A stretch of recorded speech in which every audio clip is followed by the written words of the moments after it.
સંબંધોને એક વ્યક્તિ જીવતો હોય છે.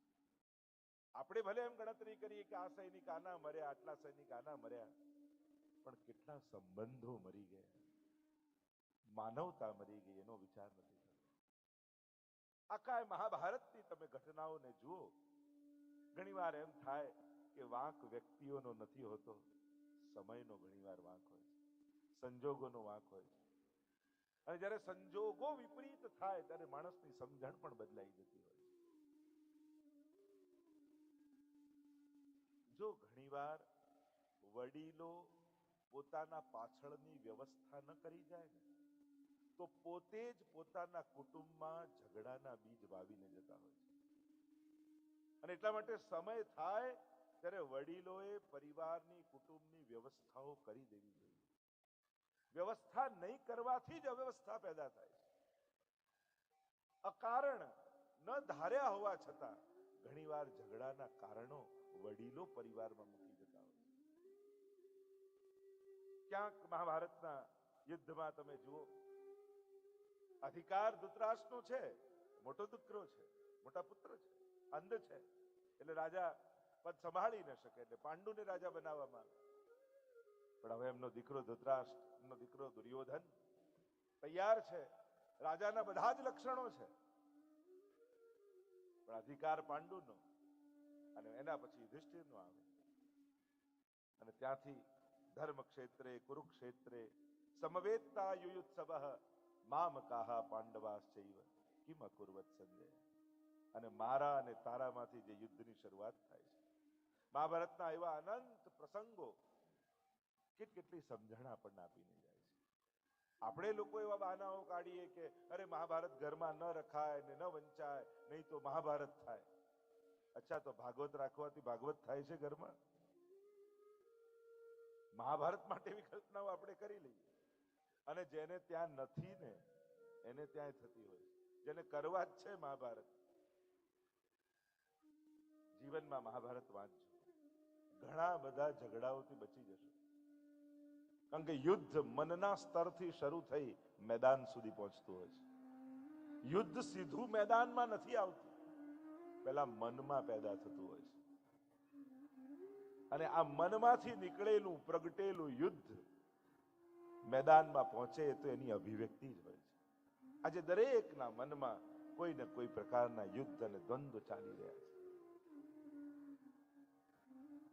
માનો વિશાળ સ્મશાન ઘાટ બની ગયું કુરુક્ષેત્રનું મેદાન. ધર્મ ક્ષેત્ર હતું અને જાણે સ્મશાન ઘાટ બની ગયું. મળદાઓના ઢગલાઓ ખડકાયા છે.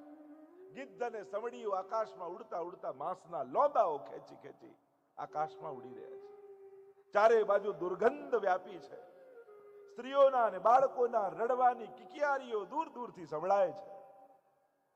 અને અશ્વત્થામા પોતાના મિત્ર દુર્યોધનને શોધતો શોધતો મળદાઓના ઢગલામાંથી લાશોને ખેંચી રહ્યો છે.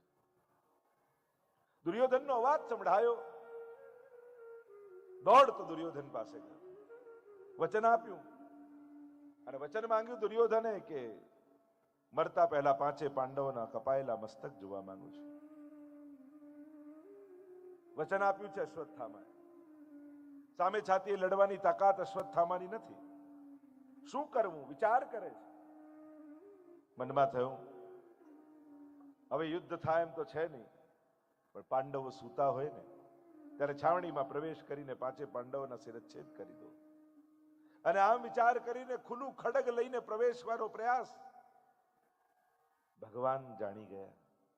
પાંચે પાંડવોને કહ્યું કે ચાલો મારે તમારી જોડે મંત્રણા કરવી છે, યમુનાજીના તટ પર ચાલો. અને પાંચે પાંડવોને લઈ અને ભગવાન યમુનાજીના તટ પર આવ્યા છે. પાંચે પાંડવોના યુવાન પુત્રો હતા, એમને કહ્યું કે તમે પણ ચાલો, પણ એમણે ભગવદ આજ્ઞાનું ઉલ્લંઘન કર્યું, ન ગયા. અને પાંચે પાંડવોની જગ્યાએ એમના યુવાન પુત્રો સૂતા છે. ખુલ્લું ખડગ લઈને રાત્રિના સમયે છાવણીમાં અશ્વત્થામા પ્રવેશ કરે છે. અને એને એમ થયું કે પાંચે પાંડવો સૂતા છે અને સૂતા પાંડવોના પુત્રોના શિરચ્છેદ કરી પોટલામાં બાંધી મસ્તકોને અને દોડ્યો છે અશ્વત્થામા. ભાગતા ભાગતા ભાગતા દુર્યોધન જ્યાં અંતિમ શ્વાસો ગણી રહ્યો છે ત્યાં આવ્યો અને સૂરજનું પહેલું કિરણ નીકળવાની તૈયારી છે. કહ્યું, મિત્ર મેં વચન નિભાવ્યું છે, 5 પાંડવોના કપાયેલા મસ્તક લઈને આવ્યો છું. દુર્યોધનને પરમ હર્ષ થયો, જલ્દી બતાવો. અને જ્યાં મસ્તકો ફેંક્યા, દુર્યોધનનું હૃદય ભરાઈ આવ્યું. અરે અશ્વત્થામા, તે આ શું કર્યું? અમારી પાછળ કોઈ શ્રાદ્ધ કરનારું તો ન રહેવા દીધું, અમારી પાછળ અમારું કોઈ તર્પણ કરનારું તો ન રહેવા દીધું. એવો શોક થયો, હર્ષ થયો ને શોક થયો, અને ત્યાં જ દુર્યોધનનું મૃત્યુ થઈ ગયું. અને અહીંયા દ્રૌપદી પોતાના વાલ સોયા બાળકોને જગાવવા માટે છાવણીમાં સવારે પ્રવેશ કરે છે. વિચાર કરો, એક મા માટે આ દ્રશ્ય જોવું કેટલું કઠિન છે. દુનિયામાં ન જોવા જેવા દ્રશ્યોમાં એક દ્રશ્ય એવું હોય કે મા દરવાજે ઊભી હોય ને 4 ખભે ચડીને દીકરો અર્થીમાં જતો હોય બહાર. એ દુનિયામાં કોઈને જોવું ગમે નહીં. ઘણા દ્રશ્યો જગતમાં એવા છે જે જોવા ગમે નહીં કોઈને. એ વિચાર સુદ્ધા કપકપારી છુપટાવી દે. અને જ્યાં લોહીના ખાબોચિયા બનેલી પથારીઓમાં કપાયેલા ધડ જોયા દ્રૌપદીએ, હે કૃષ્ણ પુકાર કર્યો. પ્રશ્ન કરવામાં આવ્યો કે અરે ભગવાનને તો સુખમાં યાદ કરાય, દુઃખના સમયે ભગવાનને પુકાર, આવું કેમ? દ્રૌપદીને એમ થયું કે હજી જો પ્રાણ બચ્યા હોય અને જો ભગવાનનું નામ સાંભળી લેશે ને તો એમનો ઉદ્ધાર થઈ જશે. પ્રભુના નામનો પુકાર એટલા માટે કર્યો કારણ કે આ ક્ષત્રિયોના પુત્રો છે, અને ક્ષત્રિય યુદ્ધના મેદાનમાં લડતો લડતો મરે તો એને સ્વર્ગ મળે, પણ જો સૂતો સૂતો મરે તો એને નરકની અધોગતિ એની થાય.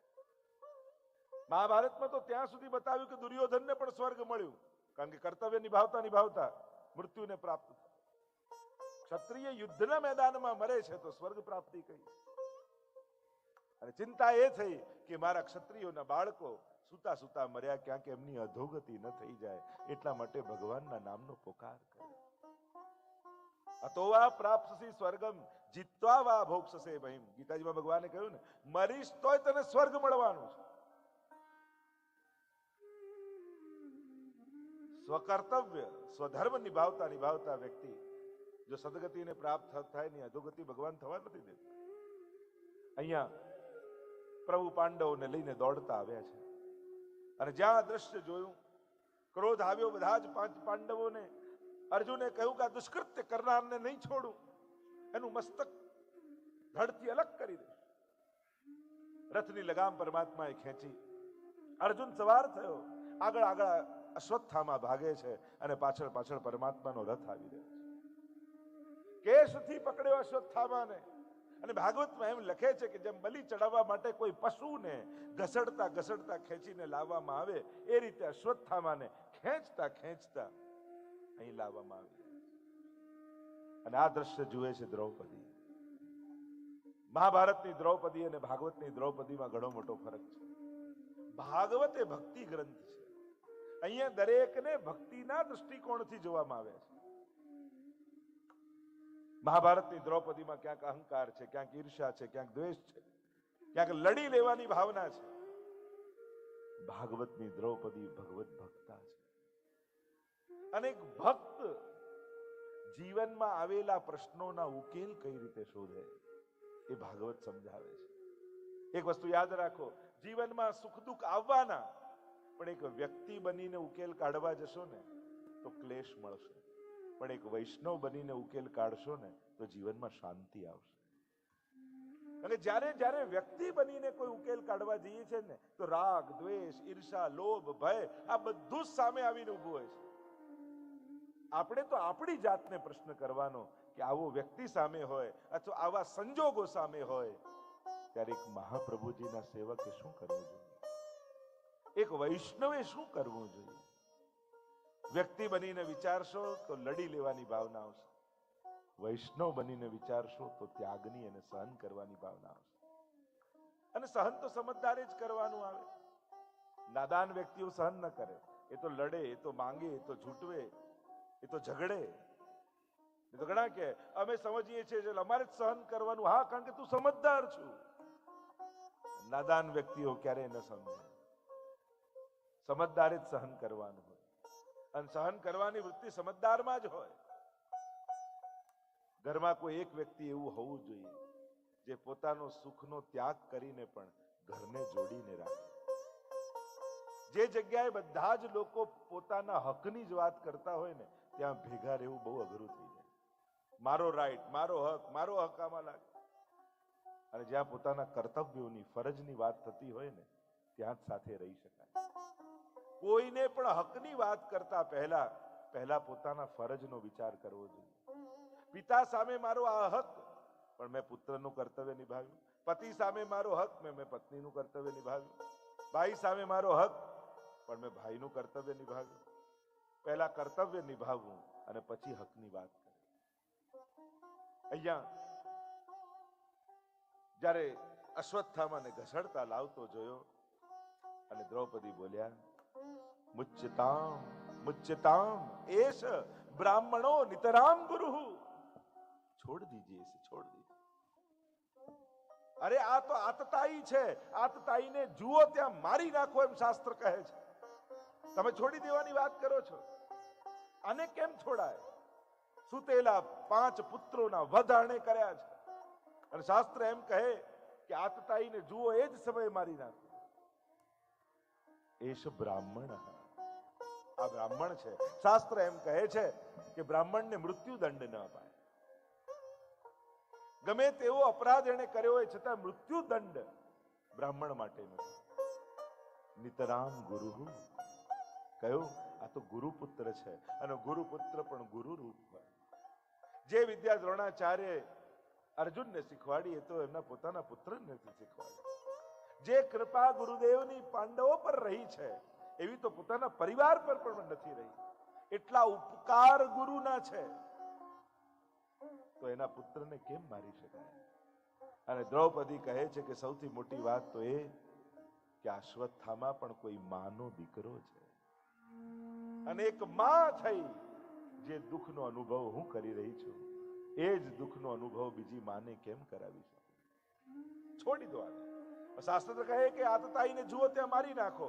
શાસ્ત્ર કહે કે બ્રાહ્મણને મૃત્યુદંડ ન અપાય. કરવું શું? આચાર્યો સમજાવે છે કે આ અશ્વત્થામા એ સંસારનું પ્રતીક છે. સંસારને છોડાતોય નથી અને સ્વીકારાતોય નથી. કરવું શું? તો કે એનું મોહનું મણી કાઢી લે. અશ્વત્થામાનું અપમાન કર્યું છે. કહ્યું કે બ્રાહ્મણ માટે એનું અપમાન જ એનું મૃત્યુ છે. આનું અપમાન કરીને એને મુક્ત કરી દો. અશ્વત્થામાનું અપમાન કરી એને મુક્ત કરવામાં આવ્યો. અપમાનની અગ્નિમાં બળવા લાગ્યો અશ્વત્થામા. નહીં છોડવું આ પાંડવોને. અને બ્રહ્માસ્ત્રનું આહ્વાન કર્યું. બ્રહ્માસ્ત્રનું આહ્વાન કરીને અશ્વત્થામા વિચારે છે કોની તરફ છોડવું? કૃષ્ણ તરફ, યુધિષ્ઠિર તરફ, ભીમ તરફ, અર્જુન તરફ. એક એક ઘટનાઓને યાદ કરતા કરતા, એક એક વ્યક્તિનો વિચાર કરતા કરતા એને વિચાર આવ્યો કે જે અભિમન્યુને ચક્રવ્યૂહમાં ફસાવીને મારી નાખ્યો હતો એ અર્જુનના પુત્ર અભિમન્યુની પત્ની ઉત્તરા એ ગર્ભવતી છે. પાંડવોનું છેલ્લું બીજ ઉત્તરાના ગર્ભમાં જીવી રહ્યું છે. અને જો એને મારી નાખું તો આખું પાંડવ કુળ નિર્વંશ બની જાય. એકવાર પાપ કરવાની વૃત્તિ મનમાં જાય ને પછી એ પાપ કેટલું પતન કરાવે માણસને એની કલ્પના ન કરી શકાય. એટલે જ આપણે ત્યાં કહ્યું છે રિપુરુજ પાવક પાપ પ્રભુ અહીં ગની એ ન છોટ કરી. આટલી વસ્તુને નાની નહીં ગણવી. રિપુ શત્રુને નાનો નહીં ગણવો, રોગને નાનો નહીં ગણવો, પાપને પણ નાનો નહીં ગણવો. આપણે એક વારમાં શું છે, આટલામાં શું છે, પણ એક વારની સફળતા બીજા 99 વાર કરવાનું સાહસ આપણને આપી જશે એ આપણે ભૂલી જઈએ છીએ. નાનકડા પાપની સફળતા મોટા પાપ કરવાની ઈચ્છાઓ જગાવીને જાય છે. અને એટલા માટે વ્યક્તિઓએ જેને આધ્યાત્મિક માર્ગે જવું છે, જેને ધર્મના માર્ગે જવું છે, એને બહુ જ સાવધાન રહેવું. કોઈની ભલું ન કરી શકું તો વાંધો નહીં, પણ કોઈનું અહિત કરવાનો વિચાર મારા મનમાં ન આવે એના માટે સાવધાન રહેવું. નાના પાપને પણ નાનું નહીં ગણવું. મારાથી આ ન થાય બધા શાસ્ત્રોનો સાર એ છે કે બે વસ્તુ શીખી જાઓ, ક્યાં હા પાડવી અને ક્યાં ના પાડવી. આટલું જો માણસને ખબર પડી જાય ને જાણી જાય ને તો ઘણા બધા પાપોમાંથી છૂટી જાય. પાપને નાનું નહીં ગણો. આ નાનકડું પાપ ઘણીવાર એવા પાપો તરફ આપણને ખેંચી જાય છે, મજબૂર કરી દે છે મોટા પાપ કરવા માટે, આ નાનું પાપ છુપાવવા માટે. અને વિચાર કર્યો કે આ બ્રહ્માસ્ત્રથી ઉત્તરાના ગર્ભનો નાશ કરી દઉં તો નિર્વંશ બની જશે પાંડવ કુળ. અને આમ વિચાર કરી બ્રહ્માસ્ત્ર લઈ છોડી ઉત્તરાના ગર્ભ તરફ. કરોડો સૂર્યો બાળવા આવતા હોય એવી અગ્નિના તાપમાં ઉત્તરા બળવા લાગી. ચિંતા પોતાની નથી, ચિંતા ગર્ભમાં રહેલા બાળકની છે. મારા ગર્ભમાં પાંડવોનું બીજ જીવી રહ્યું છે. જો ભાગવતજીમાં ઘણી એવી માતાઓ છે કે જેના કુખે ભક્તો આવ્યા, ઘણી એવી માતાઓ છે જેના કુખે ભગવાન આવ્યા, પણ એકમાત્ર માતા ઉત્તરા એવી છે જેના કુખે ભગવાન પણ આવ્યા અને ભક્ત પણ આવ્યા. ભક્તરૂપ પરીક્ષિત છે ને ભગવાન રક્ષા કરવા માટે ઉત્તરાના ગર્ભમાં પ્રવેશ કર્યો. અને જ્યારે કરોડો સૂર્યો બાળતા હોય એવા અગ્નિમાં બળવા લાગ્યો ગર્ભ, ગભરાઈ ઉત્તરા અને પુકાર કર્યો, પાહી પાહી મહાયોગિન દેવ દેવ જગતપતે નાન્યમ તદ ભયમ પશ્યે યત્ર મૃત્યુ પરસ્પર. પાહી પાહી, રક્ષા કરો પ્રભુ, રક્ષા કરો. ઉત્તરા પરણીને આવીને અને ઘરમાં જયારે ગૃહ પ્રવેશ થતો હતો ત્યારે દ્રૌપદીએ કહ્યું, બેટા તું ઘરે પહેલી વાર આવી રહી છે તો પહેલા પગે કોને લાગીશ? ઉત્તરાએ કહ્યું કે જે મોટા હોય એમને પહેલા પગે લગાય. બતાવો બેટા આપણા ઘરમાં મોટું કોણ? અરે કુંતાજી મોટા છે, યુધિષ્ઠિર મોટા છે, ભીમ મોટા છે, અર્જુન, આ બધા મોટા છે. દ્રૌપદીએ કહ્યું, આ કહેવાતા બધા જ મોટાઓને મેં જોઈ લીધા છે. એ દ્યુત ક્રીડામાં જ્યારે સભાની મધ્યમાં મારા ચીર ખેંચાતા હતા ત્યારે આ એક એક કહેવાતા મોટાઓના પગે જઈને હું પડી હતી, રક્ષાની દુહાઈ માંગી હતી, મારી રક્ષા કરો, મારા લાજની રક્ષા કરો. ત્યારે આ કહેવાતા બધા જ મોટાઓ માથું નીચું કરીને બેઠા રહ્યા. અને એ સમયે મારો દ્વારિકાનો નાથ દ્વારિકાથી દોડતો આવી અને મારી લાજની રક્ષા કરી. જ્યારે પણ જીવનમાં સંકટ આવે બેટા, આ કોઈ સંસારિક વ્યક્તિનો આશ્રય ન કરતી, પોકારવા હોય તો દ્વારિકાધીશને પોકારજો. અને એ સંસ્કાર ઉત્તરામાં છે એટલે પોકાર કર્યો, પાહી પાહી મહાયોગિન દેવ દેવ જગતપતે નાન્યમ તદ ભયમ પશ્યે યત્ર મૃત્યુ પરસ્પરમ. રક્ષા કરો પ્રભુ. અને કહેવાય છે કે અંગુષ્ઠ માત્રનું રૂપ ધારણ કરી પરમાત્મા ઉત્તરાના ગર્ભમાં પ્રવેશ કરે છે. અને ગર્ભને ચારે બાજુ ફરતા ગર્ભની રક્ષા કરી રહ્યા છે. ભગવાન ભક્તોના વંશની પણ રક્ષા કરે છે. અને ગર્ભમાં રહેલું બાળક ચારે બાજુ જુએ છે કે આ કોણ કોણ મારી રક્ષા કરી રહ્યું છે. પરિઈક્ષતિ ઇતિ પરીક્ષિત. જે ચારે તરફ પરમાત્માને શોધે એ જ પરીક્ષિત છે. પ્રભુએ રક્ષા કરી. બાળકનો જન્મ થયો. કહેવાય તો એમ છે કે મૃત્યુ પામેલાને જીવંત કરે.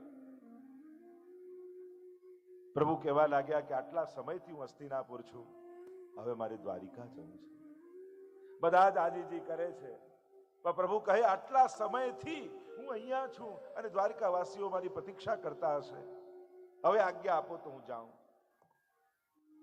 રથ પર સવાર થયા અને સામે કોઈ એક શ્વેત સાડી પહેરીને એક સ્ત્રી ઉભી છે.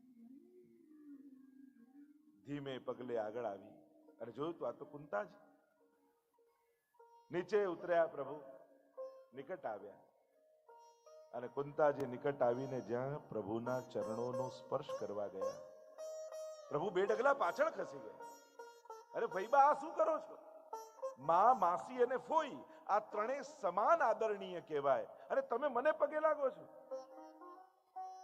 કુંતાજી કહેવા લાગ્યા, હવે નાટક કરવાનું બંધ કરો પ્રભુ, હું આપને ઓળખી ગઈ છું. અને સ્તુતિ કરતા કુંતાજી બોલ્યા, નમસ્યે પુરુષમ ત્વાદ્યમ ઈશ્વરમ પ્રકૃતે પરમ અલક્ષમ સર્વભૂતાનાં અંતર્બહિર્વસ્થિતમ નમસ્યે પુરુષમ ત્વાદ્યમ. આપને નમસ્કાર છે પ્રભુ, આપ પુરુષ છો. અરે ભાઈ એ તો તમે જાણો જ છો, સાધારણ નહીં, આદિ પુરુષ છો. અરે આદિ પુરુષ તો બ્રહ્માજી છે, તો હું શું બ્રહ્મા છું? પ્રકૃતે પરમ. બ્રહ્માજી પણ પ્રકૃતિને આધીન છે. અને એટલા માટે જ વિશ્વભરમાં વિષ્ણુની ઉપાસના થાય, મહાદેવની ઉપાસના થાય, તો બ્રહ્માજીની ઉપાસના નથી થતી. મને એક પ્રશ્ન કરતા હતા કે આવું કેમ? કારણ એ છે કારણ કે વિષ્ણુ અને મહાદેવજી આ બ્રહ્મ કોટીમાં આવે છે અને બ્રહ્માજી જીવ કોટીમાં આવે છે. અને જીવ કોટીમાં એટલા માટે એમને મૂકવામાં આવે છે કારણ કે જ્યારે સૃષ્ટિનો લય પ્રલય થાય ત્યારે બ્રહ્માજીનો પણ લય થઈ જાય છે. એટલે શાશ્વત નથી. ફરી સૃષ્ટિનું સર્જન થાય ત્યારે ફરી બ્રહ્માજીનું પ્રાગટ્ય થાય છે અને પછી ભગવદ આજ્ઞાથી સૃષ્ટિનું સર્જન થાય છે. અને એટલા માટે બ્રહ્માજીને જીવ કોટીમાં રાખવામાં આવે. પ્રકૃતે પરમ. પ્રભુ એ તો પ્રકૃતિને આધીન છે, આ પ્રકૃતિને પર છો. આપ તો ઘટઘટની જાણનારા છો, દરેકના અંતઃકરણને જોનારા છો. જેમ એક સાધારણ વ્યક્તિ કોઈ નાટક જોવા જાય અને નાટકને સાચું માની અને એમાં સુખ દુઃખનો અનુભવ કરે, એમ પ્રભુ આપ જે રીતે લીલા કરો છો અમે પણ આપને સાધારણ મનુષ્ય ગણી લઈએ છીએ, પણ આપ સાધારણ નથી. પ્રભુ ગીતાજીમાં સ્પષ્ટ કહે છે, જન્મ કર્મ ચમે દિવ્યમ. મારા જન્મ અને કર્મ દિવ્ય છે, લૌકિક મનુષ્ય જેવા નથી. પણ અમારા જેવા બુદ્ધ લોકો આપના આ ચરિત્રને, આપના નાટકને, કહેવાય છે નાટક જે ટકે નહીં એ જ નાટક. આપણે ભલે એમ કહીએ કે સિરિયલ, પણ એમાં સી રિયલ જેવું કઈ હોતું જ નથી, બધું ફેક જ હોય છે. પેલા પૈસા લઈને રડતા હોય, ના એમને એમ રડતા હોય ઘરે બેઠા બેઠા. આ તો નાટક છે. અબુદ્ધ વ્યક્તિ જેમ આત્મસાત એને કરી લે છે અને એને સાચું માનવા લાગે છે, એમ પ્રભુ આપ પણ એવી એવી લીલાઓ કરો છો કે અમે પણ આપને સાધારણ મનુષ્ય જેવા ગણી લઈએ છીએ, પણ આપ સાધારણ નથી. કુંતાજી એક એક ઘટનાઓને યાદ કરે છે. પ્રભુ પાસે જ્યારે પણ જાઓ ત્યારે નથી મળ્યું એનું ફરિયાદ લઈને ન જાઓ, જે જે ભગવાને આપ્યું છે ને એનો આભાર માનવા જાઓ. કારણ કે આપણે હંમેશા ફરિયાદ લઈને જઈએ છીએ. અને એક વસ્તુ યાદ રાખો, એને જ્યારે આપ્યું ત્યારે જો આભાર નથી માન્યો તો લઈ લેશે તો કયા મોઢે ફરિયાદ કરશો? ટીવી આપે ને એને 10 વાર થેન્ક યુ કહીએ, પણ આંખ આપી એને ક્યારે થેન્ક યુ નથી કહ્યું. કાર આપે એને 100 વાર થેન્ક યુ કહીએ, પણ જેને હાથ પગ આપ્યા એને ક્યારે થેન્ક યુ નથી કહ્યું. વસ્તુઓ આપનારના ઉપકારને યાદ રાખીએ છીએ, પણ આ જીવન આપનારના ઉપકારને ભૂલી જઈએ છીએ. આ દરેકમાં મૂળમાં ઉપકારી તો પરમાત્મા જ છે. એક એક ઘટનાઓને કુંતાજી સ્તુતિ કરતા યાદ કરે છે. વિશાન મહાગ્ને, એ વિશ્વાળા ભોજનથી, એ લાક્ષાગૃહમાં, એ વનવાસ સમયે, એ ચીરહરણ સમયે પ્રભુ ક્યાં ક્યાં આપે અમારી રક્ષા કરી છે. પ્રભુની એક આદત એટલી ખરાબ છે ને કે એને કારણે આપણે બધા જ કન્ફ્યુઝ રહીએ છીએ. આપનારો એ જ હોય છે, કરનારો એ હોય છે, પણ ક્યારે આવીને કહેતો નથી કે મેં તને આપ્યું છે, મેં તારી મદદ કરી છે. ઘણા કે ભગવાન હોય તો દેખાય નહીં. અરે થોડું કરીને જે આગળ આગળ દેખાય માણસ, અને બધું કરી જે ક્યાંય ન દેખાય એ જ તો ભગવાન છે.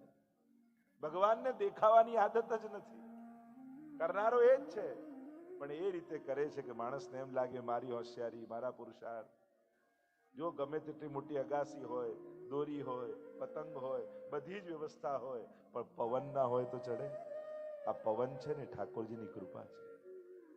આપણા પુરુષાર્થો ક્યાં સુધી કામ લાગે છે? આપણી બુદ્ધિ ને આપણી મહેનતથી આપણે ઘર લાવી શકીએ, ઘર લઈ શકીએ, ઘરનું સુખ લઈ શકીએ, પણ ઘરમાં સુખ તો ઈશ્વરની કૃપાથી જ મળે. ગાડીનું સુખ લઈ શકીએ, પણ ગાડીથી સુખ એ તો ઈશ્વરની કૃપા હોય તો જ મળે. મહેનત અને બુદ્ધિથી ધનનું સુખ લાવી શકાય, પણ ધનથી સુખ એ તો ઈશ્વરની કૃપા વગર સંભવ નથી. આપણે સંબંધો જોડીને પરિવારને કુટુંબ ભેગું કરી શકીએ, પણ કુટુંબનું સુખ હોય, પણ કુટુંબથી સુખ એ તો ઈશ્વરની કૃપા હોય તો જ મળે. અને એટલા માટે પુરુષાર્થો અધૂરા છે. પુરુષાર્થની સાથે પ્રભુની પ્રસન્નતા ભળે ત્યારે જીવનમાં ભેગા કરેલા સાધનો સુખના કારણ બનતા હોય છે. બાકી વસ્તુઓ તો ઘણા લોકો ભેગા કરી લે છે, પણ દરેકે ભેગી કરેલી વસ્તુઓ એના સુખના કારણ નથી હોતા. વસ્તુમાં સુખ હોતું જ નથી. જો ધનમાં જ સુખ હોત તો ઘણા ધન નથી એટલે દુખી છે, ને ઘણા ધન છે એનાથી દુખી છે. ઘણા ઘર નથી એટલે દુખી છે, ઘણા ઘરથી દુખી છે. ઘણા કાર નથી એટલે દુખી છે, ઘણા કારથી દુખી છે. એ જ વ્યક્તિ કોઈના સુખનું કારણ છે ને દુઃખનું કારણ છે.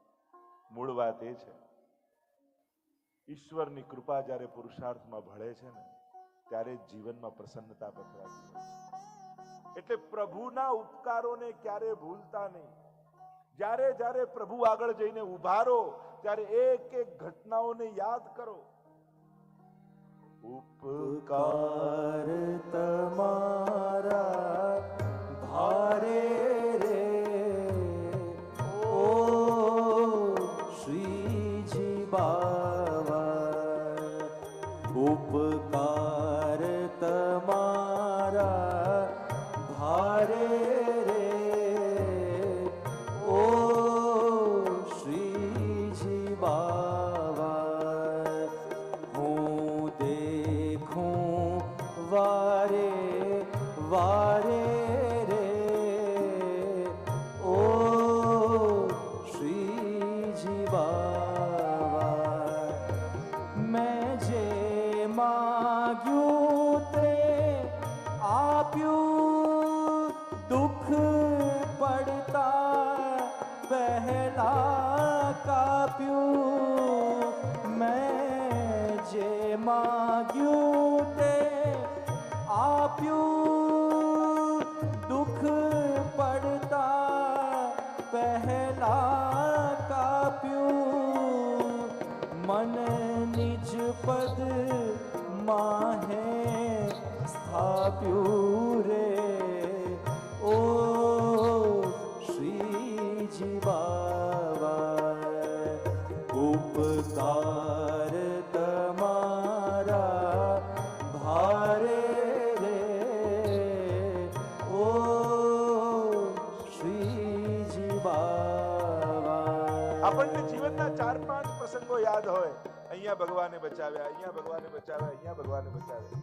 એ 4-5 ઘટનાઓ આપણને યાદ છે. તો ઘણીવાર જીવનમાં એમ થાય, હવે તો ફસાઈ ગયા, હવે તો બંધાઈ ગયા, હવે બધું ખતમ, હવે જીવન આગળ કેમ વધશે, હવે બધું સમાપ્ત. ઘણી ઘણી વાર જીવનમાં એવી ઘટનાઓ ઘટી જાય કે માણસને એમ થાય કે બસ હવે જીવન જાણે પૂરું થઈ ગયું. પણ એવા સમયે પણ ઠાકોરજી કોઈ ને કોઈના હૃદયમાં પ્રવેશી ક્યાંથી આવીને મદદ કરી જતો હોય છે, ક્યાંથી આવીને આપણી બગડેલી બાજીને ગોઠવી જતો હોય. અને આપણને 4-5 ઘટનાઓ યાદ પણ હોય કે અહીંયા બચાવ્યા, અહીંયા બચાવ્યા, અહીંયા બચાવ્યા. આમ 5-10 ઘટનાઓ યાદ રાખીએ કે અહીંયા ઠાકોરજીએ મારી રક્ષા કરી અને મને દુઃખમાંથી કાઢ્યો, પણ હજારો દુઃખોને આપણા સુધી પહોંચવા નથી દીધા, એ તો આપણને ખબર નથી હોતી. પ્રભુ તુજ જેવું સુખદાયી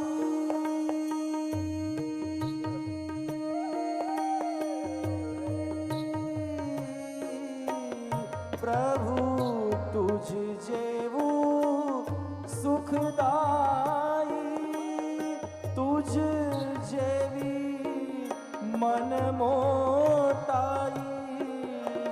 પ્રભુ તુજ જેવું સુખદાયી, તુજ જેવી મન મોટાઈ. એ નથી ક્યાંય વિશ્વની માહી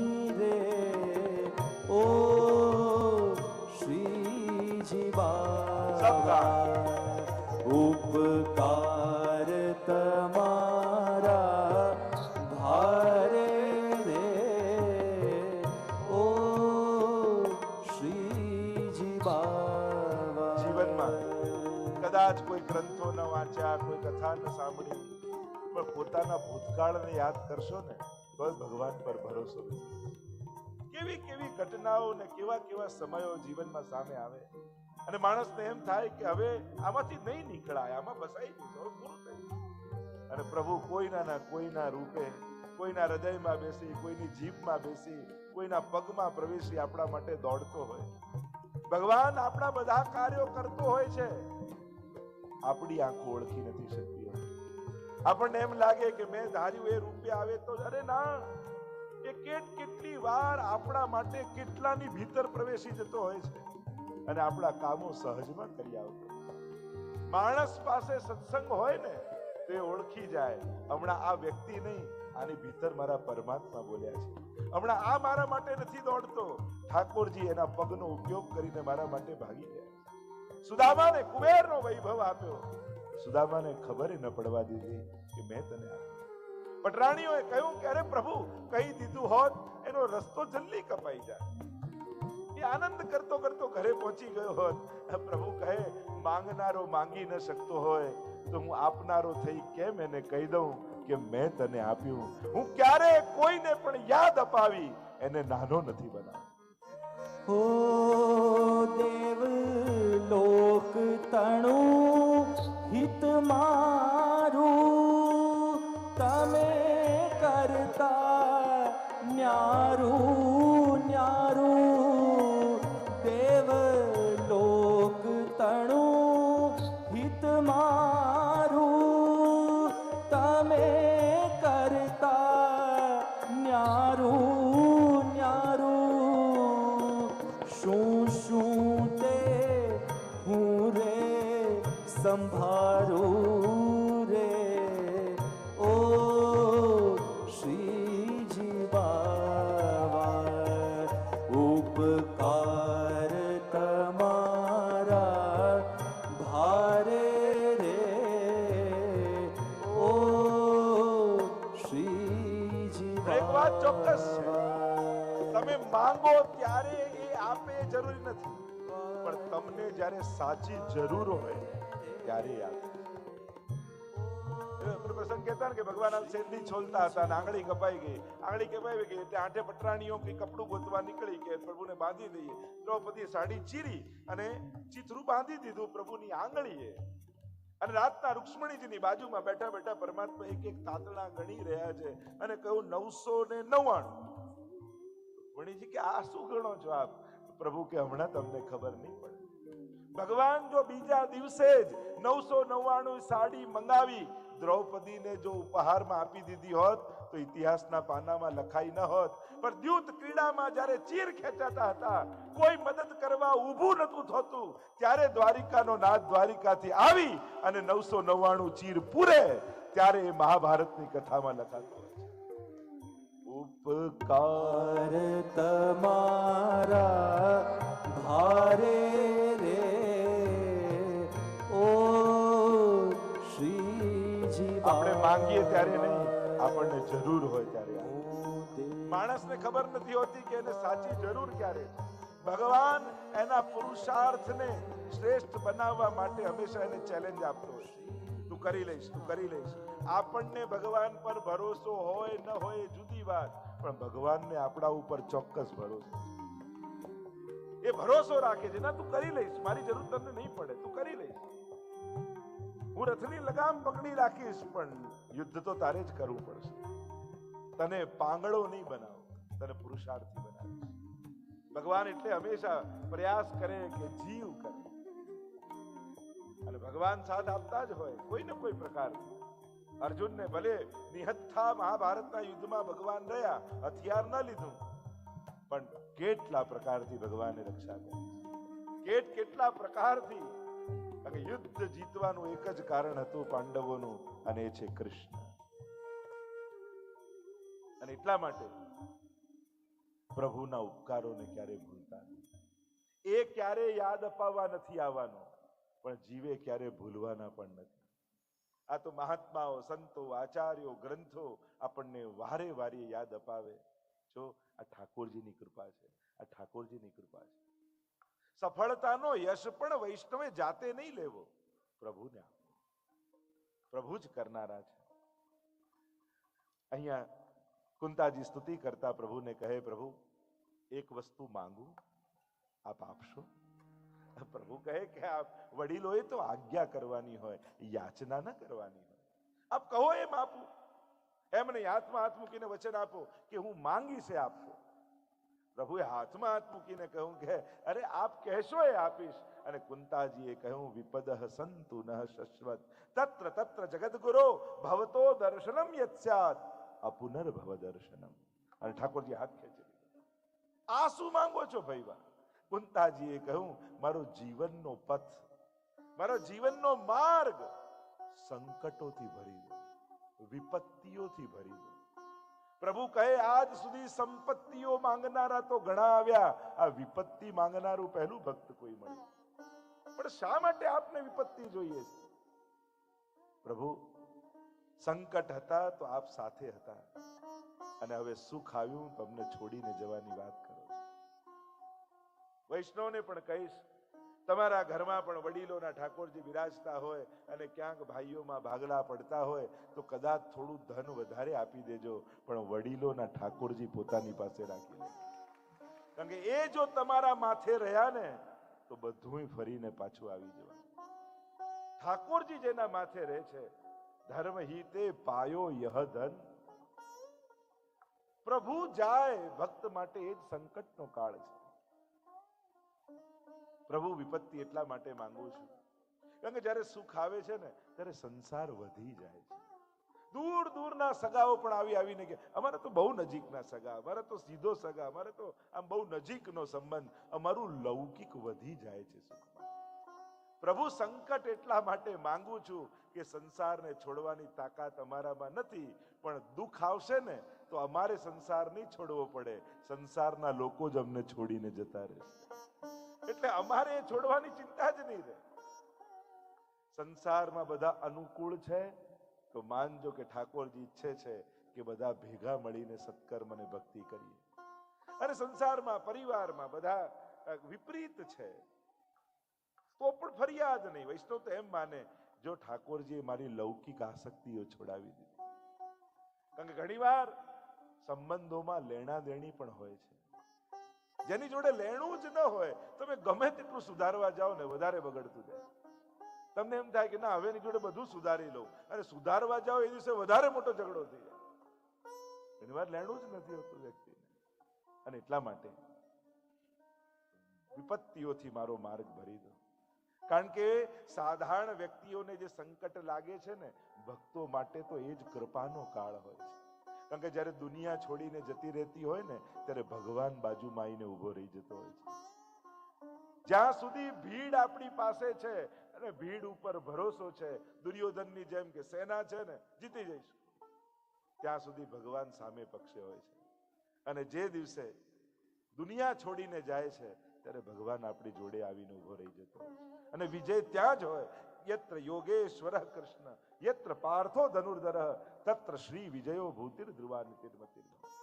જ્યાં કૃષ્ણ છે ત્યાં વિજય છે. જે વાદળો ગરજે ને વીજળીઓ ચમકે ને એટલે માણસ ગભરાઈ જાય કે શું થવાનું છે, પવન ફૂંકાય, ડરી જાય માણસ. સમજદાર સમજી જાય આ તો વરસવાની તૈયારી થઈ રહી છે. એમ વિપત્તિઓના વાદળ ગરજતા હોય, સંકટોની વીજળીઓ ચમકતી હોય ત્યારે સાધારણ વ્યક્તિ ડરી જાય, આ શું થવાનું છે મારા જીવનમાં. પણ ભક્ત તો સમજી જાય કે ભગવાન વરસવાની તૈયારીઓ કરી રહ્યા છે. કારણ જ્યાં સુધી સંસાર પર ભરોસો છે ને ત્યાં સુધી ભગવાન પર ભરોસો નથી બેસતો માણસ. હજી આ છે ને ઘણી વાર લોકોને બહુ આપણું તો બહુ મોટું સર્કલ, મારું તો ઘણું મોટું ફ્રેન્ડ સર્કલ, મારે તો આમ કોરોનામાં બધાએ બતાવી દીધું, પોતે જ મેસેજ કરવા પડ્યા કે કોઈ આવતા નહીં, હું પોઝિટિવ છું. ભલે ને ગમે તેટલું મોટું સર્કલ હોય. અને એટલા માટે માણસ મદદ કરી શકે, સુખી ના કરી શકે. ગમે તેટલો સમર્થ વ્યક્તિ તમારા પરિચયમાં સાથે હોય એ મદદની ગેરંટી આપી શકે, સુખી બનાવવાની ગેરંટી ના આપી શકે. સુખ તો ઈશ્વરના જ હાથમાં છે, માણસની એની સીમાઓ છે. અને એ હદથી આગળ માણસમાં સામર્થ્ય હોતું નથી. ડોક્ટરો છેલ્લે નથી કહેતા, બડે ગમે તેટલા મોટા ડોક્ટરો ને છેલ્લે જયારે એમ આશા છોડી દે, હવે તમારા ઈષ્ટને યાદ કરી લો, એ જેમ કે છે તમારા ભગવાનને યાદ કરી, હવે એના હાથમાં છે. અને શ્રદ્ધા કુદરતના નિયમોને પણ ફેરવી નાખવાનું સામર્થ્ય રાખે છે. માણસની શ્રદ્ધા છે ને એ જો મજબૂત હોય ને તો ઘણી વાર મેં વિશ્વાસની આગળ વિજ્ઞાનને પગે લાગતા જોયું છે. માણસનો વિશ્વાસ ઘણી વાર એટલો મજબૂત હોય ને કે વિજ્ઞાન પણ એની સામે હાથ જોડીને ઊભું રહી જાય. એ શ્રદ્ધા, એ દ્રઢતા, અને એ દ્રઢતા એ કુદરતના નિયમોને પણ ફેરવી નાખે. કુંતાજી કહેવા લાગ્યા, પ્રભુ એટલા માટે જ સંકટ માંગુ છું, કારણ આપના વગર મળેલું સુખ, જે સુખમાં આપની બાદબાકી હોય એ અમારા માટે સુખ નથી પણ સંકટ છે. કારણ કે જીવનમાં બધું જ ભેગું કરેલું મીંડાઓ જેવું છે, અને એકડો આગળ આપ છો. અને ભગવાનના નામનો એકડો આગળ લાગે ને તો દરેક મીંડાની કિંમત હોય. એકડો હટી જાય તો પછી ગુણાકાર કરો, વત્તાકાર કરો, ભાગાકાર કરો, એ શૂન્ય જ રહે. પણ એકડો લાગે, આ તો એવું છે કે જેમ કોઈનો બારાતની કોઈના લગ્ન હતા ને વરઘોડો નીકળતો હતો, 1000 હાથી 1000 ઘોડા 10,000 બારાતી, એટલી મોટી ભવ્ય બારાત, પણ ઉતાવળમાં બધા નીકળ્યા ને વરરાજાને જ લેવાનું ભૂલી ગયા. તો સામેવાળા કોણ હાથીને માળા પહેરાવશે, ઘોડાને માળા પહેરાવશે? આપણા જીવનની બારાત પણ એવી જ નીકળતી